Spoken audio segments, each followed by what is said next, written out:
Spotlight is proudly sponsored by HEC Media, St. Louis's home for arts, education, and culture. For me, Christmas music makes the season. Santa stands for everything that's good, and that's what Coca-Cola wanted to be associated with. There are people who care. There are people who want to make a difference.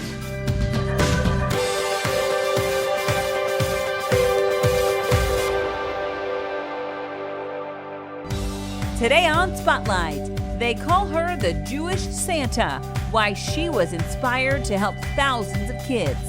Plus, a dyslexic student turned New York Times best-selling author whose books have become Hallmark movies. And then a safe and beautiful way to celebrate the season inside the Garden Glow. But first, the Bach Society returns to live shows. We'll take you to a special holiday performance. It's Sunday, and you're watching the multiple Emmy Award-winning Spotlight. You might say the Bach Society of St. Louis's Candlelight Christmas Concert is one of the bright spots of the holiday season. It has been performed every year since 1951. In 2020, however, for the first time ever, the Candlelight Concert was not live and in person, but filmed and online, with production assistance from HEC Media. 1, 2, 3, 4. But this Christmas, the chorus is putting the Bach in Bach live. There's nothing like having live performance, live sound, and of course the live audience. It's better than sitting home, I'll tell you. It's so exciting. Oh my goodness. We have a tradition whenever we get together with the chorus for our first Christmas concert rehearsal of the season, where we all dress in hilarious, ugly Christmas sweaters. And getting together with everyone and rehearsing that music was so much fun and so special. And you know, there's just something about Christmas music. It's just a little bit more magical.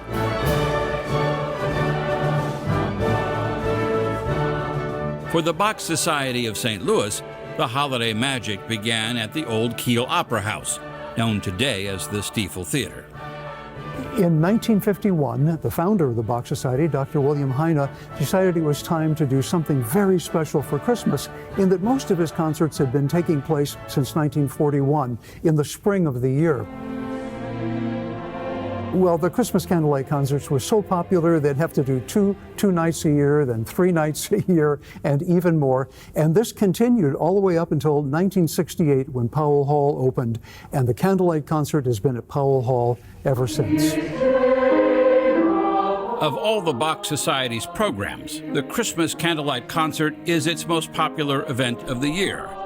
And while it includes some music composed by the old masters, the Christmas Candlelight Concert mostly features Christmas carols. It's kind of ironic. When I did my very first concert, I had the feeling like, gee, if I could just drop this candlelight processional. It's such a big job putting this all together and getting singers, to walk and sing at the same time. And boy, I was told right away, that processional is what this concert is all about. And I certainly learned that this is what people love to see. Along with the traditional processional, the chorus, and the orchestra, this year's solo guest artist will be the Grammy-winning baritone, Nathan Gunn. I think it's going to be very emotional. When we opened our season this year in October, it was a very emotional experience. It was the first time we performed live in nearly 2 years. Live, however, does not mean everything will be like it used to be. COVID safety protocols will be in place, which means everyone in the audience and on stage will have to be masked. The worst part is that I can't see their faces. As a conductor, the music is wonderful, but it's the people that are really wonderful. And to be able to conduct and look up and see those eyes and smiles, that's the most enriching part of conducting. But in this case, they have to wear masks. Now, we've been able to find some rather expensive but very fine masks that allow something like 98% of the voice to come through. So, we use them in our fall concerts, and the chorus sounds terrific singing through these masks. So I think we're going to be okay. The Bach Society's Candlelight Christmas Concert will be performed at Powell Hall on Thursday, December 23rd at 7:30. Tickets can be ordered through the Bach Society website, bachsociety.org. That's also where you will find a complete listing of the concert's COVID safety requirements. For me, Christmas music makes the season. On November 1st, I start listening to Christmas music because it gets me in the spirit. And I think that's the case for so many people, that it's really not Christmas time until you're somewhere and you start hearing that Christmas music that you recognize. It brings up an amazing memory with a family member that may no longer be here, or a tradition that you've had for so many years with your family. And I think that's just the magic about holiday music and Christmas music that brings this time of year alive. It's going to be so exciting. I can't wait. Scan the QR code on your screen to follow us on Facebook, Twitter, or Instagram. 'Twas a few months before Christmas in Santa's warehouse.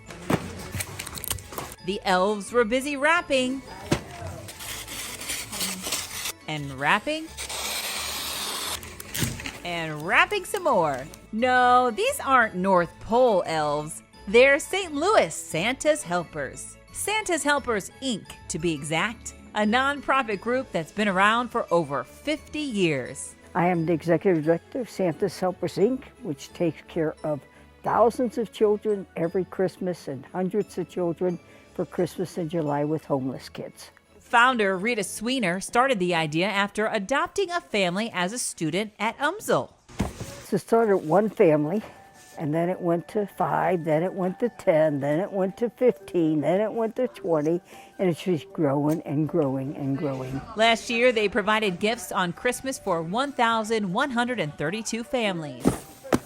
Some of the families have 12 children in them. A lot of them have 6 or 8 children in them. And each child doesn't just get one gift, they get 6. Every child gets at least 3 books. Then if they ask for clothes, they get a full outfit, and then they get toys. And so far we've been able to pretty much fill every wish list. The multiple gift idea is Rita's, carried over from a childhood experience. Well, I spent time in an orphanage when I was 6 years old, and they came around saying, "What do you want?" And I said, "I want a down, open, closes size." And then I thought about it, and I got out of bed, ran back down, I said, "And I want a nurse's kit." And they looked at me and said, "Don't be greedy, pick one." And I couldn't decide which one. I finally did pick the doll, but I really wanted the nurse's kit too. And so now our kids don't have to pick one, they get 6 toys. Toys are dropped off or donated through their Amazon and Walmart wish lists. They're also purchased thanks to donations. And Rita is a woman who knows how to find a deal. I've been trained for 54 years to bargain shop. In October of 2019, Governor Parson proclaimed it to be Santa's Helpers, Inc. month. I never knew it would get this big from one family. It was just an idea I had to do. Each family's gifts are bagged and picked up by social workers who refer them. Each bag represents one family. These feet get a lot of steps walking up and down the aisles. I am now 80 years old. And let's see, I started in 68, so I was 27 years old. She says her work is too important to ever quit. A young girl, about 10 years old, she was at one of the homeless places we did, and the social worker was telling us she can go in the room, Santa's going to call their names, give them presents, and a little girl with defiance in her eyes looked at Santa and said, "Santa don't know my name. I'm nobody. I'm homeless." Santa called her name. She grabbed the teddy bear out of Santa's arms and looked at the tag herself. Big smile went on her face. She ran to the social worker and said, you're right, I am a somebody. He knew my name." So the generosity of Santa's Helpers makes some of the kids know they are a somebody. They are important. It's a nonprofit bringing the Christmas spirit to kids who need it most. It has taught me that there are generous people out there. There are people who care. There are people who want to make a difference. There are people who want these kids to know that they're important, that they're not defined by the fact they're in poverty, that they're really loved. Love that started with Rita over 50 years ago. The founder, who, by the way, doesn't even celebrate Christmas herself. No, I am Jewish. I am the Jewish Santa. For more information, head to santashelpersstl.com.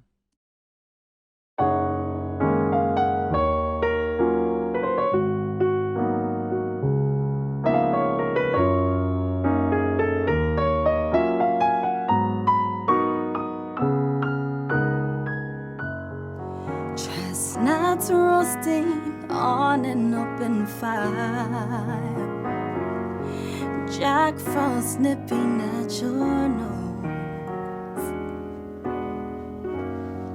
Yuletide carols being sung by a choir, and folks dressed up like Eskimos.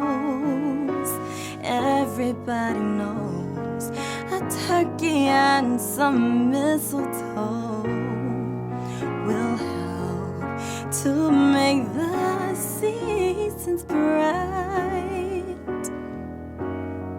Tiny tots with their eyes all aglow will find it hard to sleep tonight.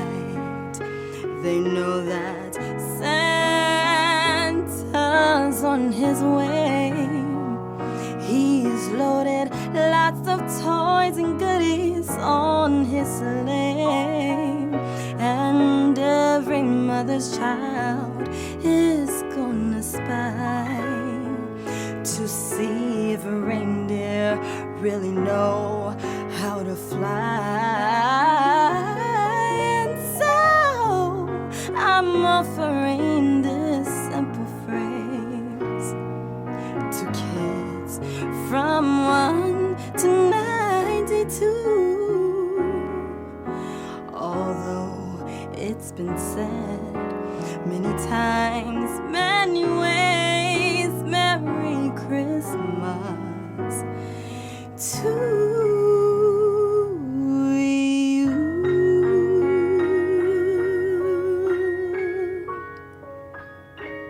Merry Christmas. You only have one room. Well, yeah, we're fully booked. Only a fool wants to drive in this weather. You know those Hallmark Channel movies that just put you in the Christmas spirit? I'm just here to help you save Christmas. You can thank the official storyteller of Christmas, Debbie Macomber, for many of them.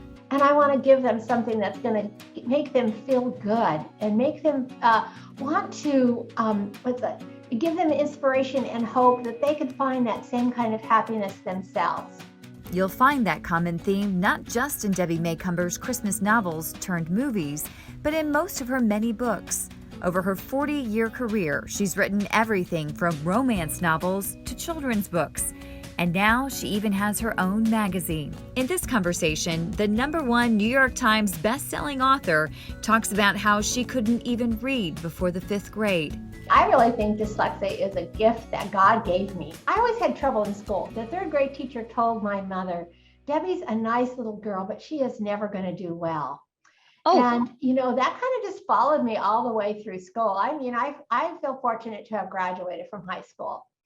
But there was that dream that just pounded inside. I mean, the only way I can think to describe it is if you burn yourself, it throbs with pain. But I had this dream of writing books.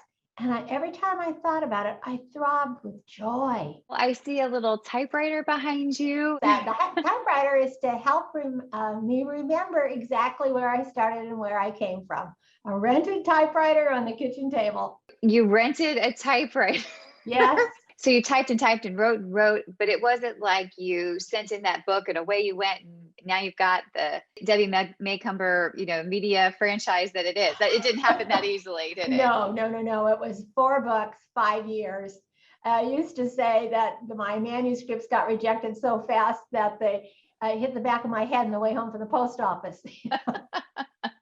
You've been given the nickname of the official storyteller of Christmas. Is that true? Have you heard that? Yeah, I've heard that. Yes. I love Christmas. Why have you written so many books about Christmas? I think Christmas is just such a special time of year. It seems like our hearts are more open, And there is a feeling of goodwill towards men. And, it's just a joyous time. And yet we all put so many pressures on ourselves. So I decided I wanted to write a book that my readers could sit down and just relax and enjoy a real Christmas story every year. Do you have any of your novels that are being turned into Hallmark Channel movies? Well, I have 5 of them that are optioned. So who knows? Right. Well, because you've already had 5 that have turned into a movie, right?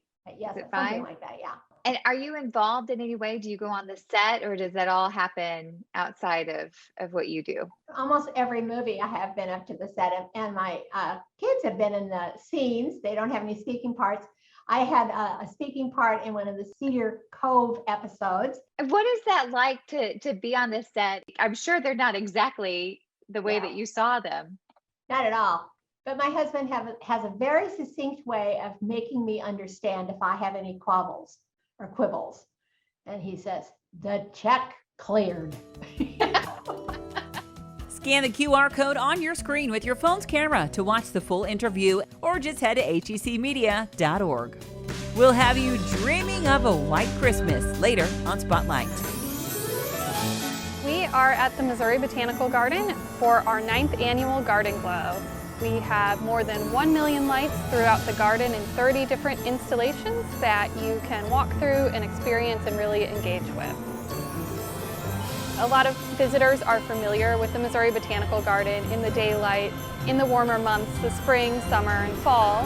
And we wanted to give visitors a chance to see the garden in the winter at nighttime with lights. It's just a magical experience to be able to walk through the garden like that. It's a large undertaking to set up Garden Glow each year. We have more than 1 million lights, 30 different installations throughout the garden, and we have a crew of just 6 people that set all of that up. They start after Labor Day weekend. We have our Japanese festival every Labor Day weekend, and as soon as that's over, it's time to set up Garden Glow. And they're out here every day, weather permitting, setting up the different installations. The longest setup time is for the show in the central axis with the orbs and the Christmas lights, and as well as Big Blue, and that is a sweet gum that we wrap in 800 individual strands of blue Christmas lights. So that takes 3 to 4 days to get that set up. So we do have those return visitors to Garden Glow each year, so we try to add something new every year, so there's always something fresh and different to see. This year we added an installation called Springtime, which is 100 3-foot tall custom-made glass lilies that each have 40 lights inside of them, and they all light up in time to music. So you can think warm thoughts of spring as you walk down the path of lilies. Garden Glow is an entirely outdoor experience. You are walking through the Missouri Botanical Garden where we have 1 million lights. And so it is nice and comfortable and safe to be in an open air environment. We have reduced the capacity so people aren't right next to each other, and of course we have 79 beautiful acres to spread out on, so plenty of space for social distancing. We do have a lot of visitors that come year after year, and it is a part of their holiday family tradition or a tradition with friends or a great date night with your significant other that you can do every year. And we do have families that have come year after year. It's our 9th annual Garden Glow, so some of them started when their kids were just little kids, and now they have teenagers or even adults, and they get those photos each year, and it's fun to see their families grow. So Garden Glow runs through January 8th. We are open nightly except for Christmas Eve and Christmas Day. To get more information, you can visit mobot.org/glow.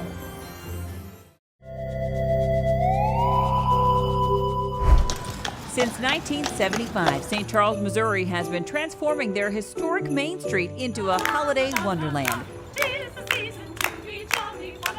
From carolers and shopping to the history of the Christmas tree, there is something for everyone. St. Charles Christmas Traditions closes on Christmas Eve with the Santa Send-Off. Until next year.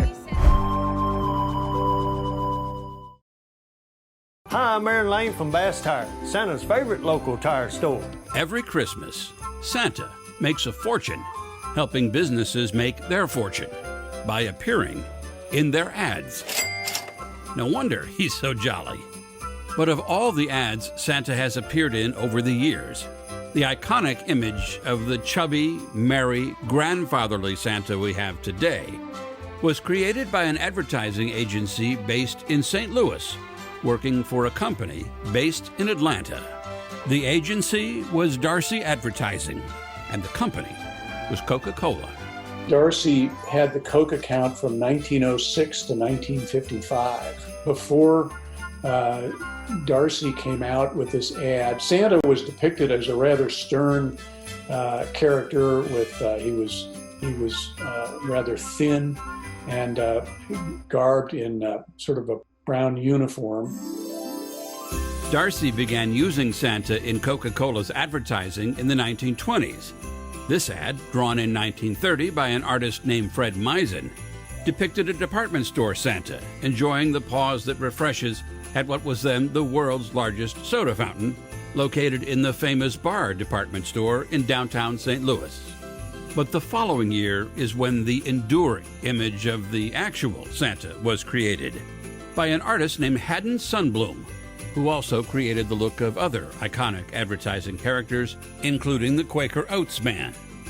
The mastermind behind the Coca-Cola campaign was Darcy's Archie Lee, who was the St. Louis-based account executive in charge of Coke. I don't think it's known very widely at all. And I don't know. I mean, I've often wondered whether or not I really want to know that the Santa that my kids love, that I loved, was created by an advertising firm trying to sell me a soft drink. Haddon Sundblom drew Santa for Coca-Cola from 1931 to 1964, 33 years.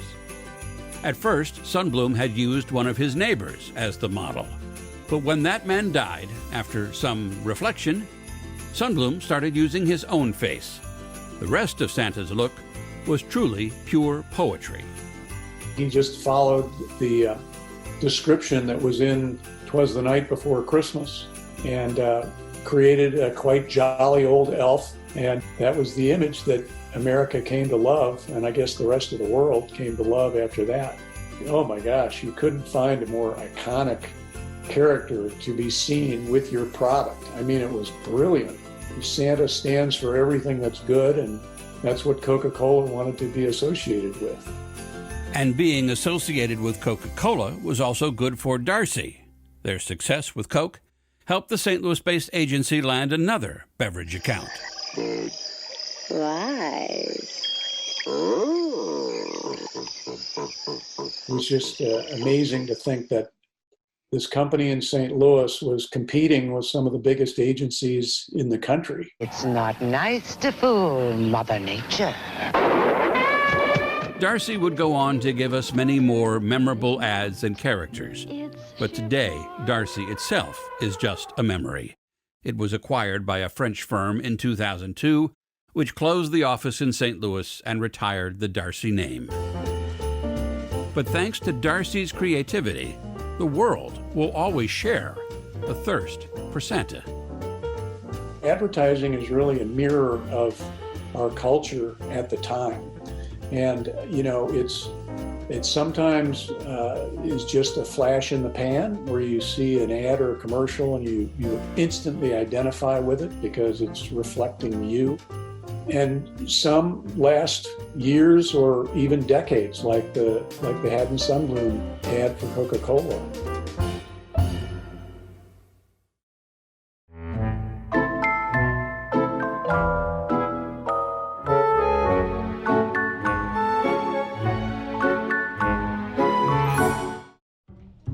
Come on, y'all, I gotta snap on this.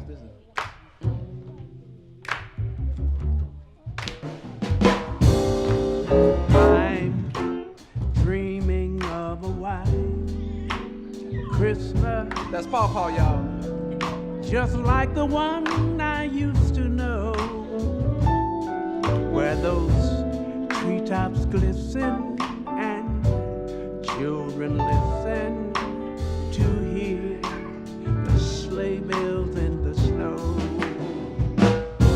Oh, I'm dreaming of a white Christmas with every Christmas card I write. May your days be merry and bright,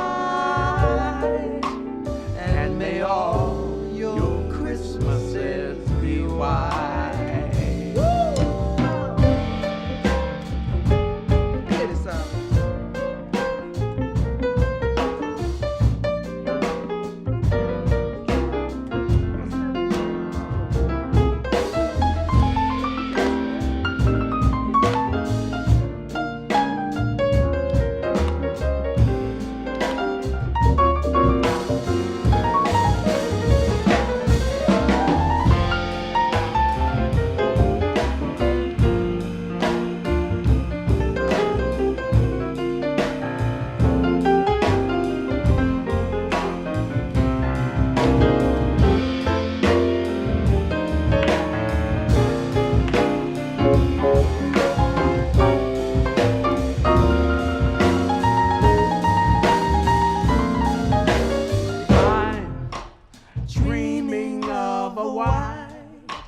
Christmas, just like the ones I used to know, where the tree tops glisten and children listen to hear sleigh bells in the snow. I got it. I'm dreaming of a white Christmas with every Christmas card I write. May your days be merry and bright, and may all your Christmases be all your Christmases, all your Christmases be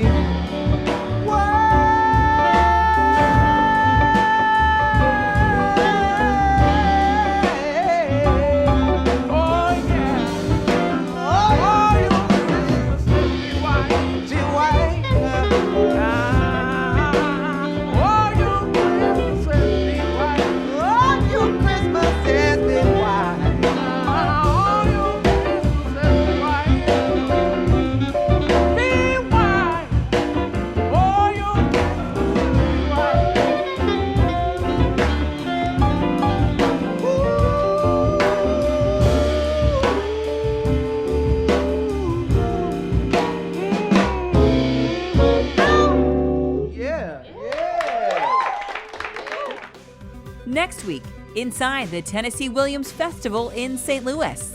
Plus, it's the final stop for this exhibit organized by the Smithsonian's National Portrait Gallery. Thanks for watching Spotlight. Join us next Sunday at 9:30 a.m. on KPLR 11.